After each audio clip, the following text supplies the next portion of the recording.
Hello YouTube family, नमस्ते प्रणाम। हम किरण शर्मा, हम मंजू शर्मा अपना यूट्यूब चैनल पर सबके स्वागत करै छी। नमस्ते प्रणाम, हर महादेव, जय भोलेनाथ, जय हर शिव महादेव, शंकर। जय शिव शंकर, जय भोलेनाथ। और हम दोनों देवानी जेठानी जा रहल छी बहुत दर्द भरा जितिया सोहर गीत गाब। अहाँ सब जरूर सुनब, कमेंट करके जरूर बताएब और आशा करै छी कि अहाँ सबके जरूर गीत पसंद पड़त। और अहाँ सब लाइक सब्सक्राइब शेयर करे के नहीं भूलब और प्यार आशीर्वाद जहिना दे छली तहिना देत रहो। आगे बहुत बढ़त प्यारा सा दर्दनायक सोहर गीत है, अहाँ सब जरूर शुरू से अंत तक सुनब आ जरूर अहाँ सब गीत के सुन कर अहाँ सब हमरा कथी कहियो ओकरा कमेंट जरूर करब।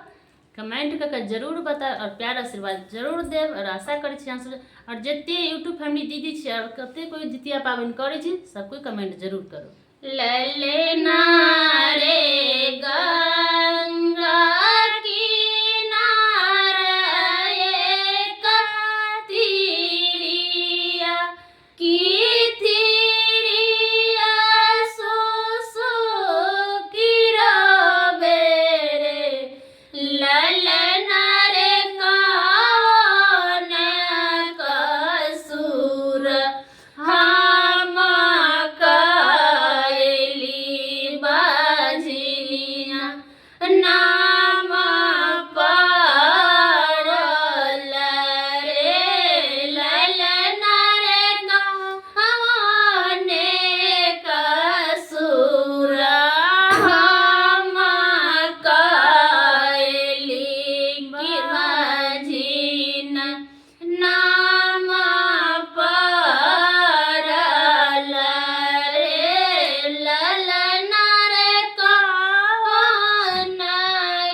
छतिया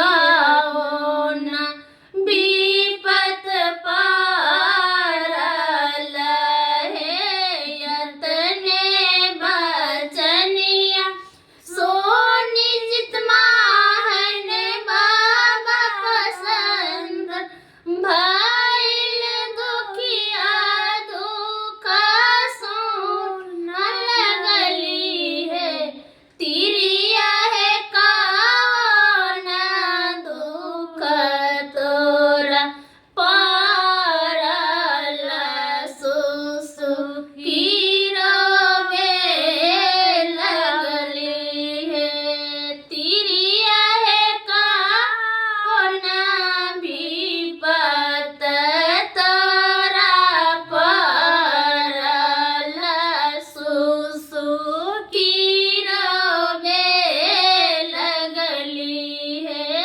ए जित महान बाबा के देखी तिरिया चरण तप करे लगली है ललना है काला जोरी नैना ढारैलो रगी गाओ ना कसूर हमर है यतवे जित महान बाबा के देखी तिरिया चरण पखारे लगली है ललना है हाथ जोरी अखिया बहलो रगी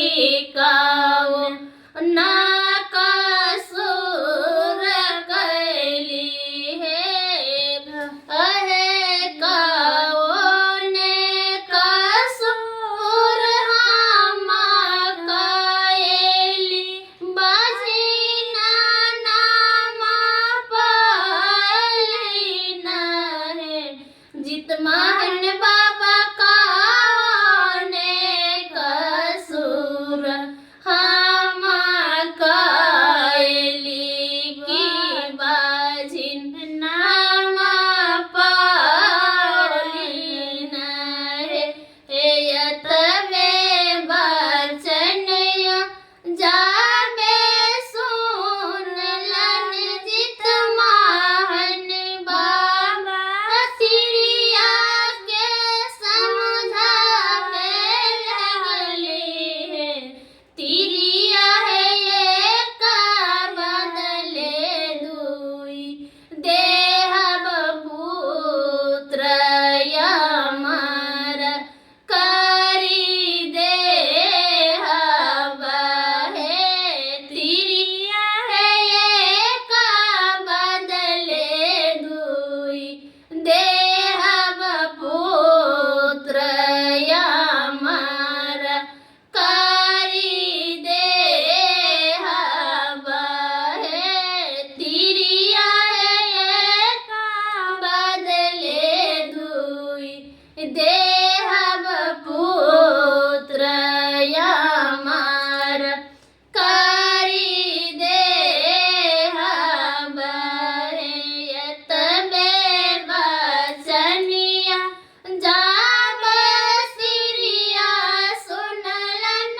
मान उनकर हर सिद्ध भइल है ललना है टेकी लेलन जिया सन बारात की पुत्र फला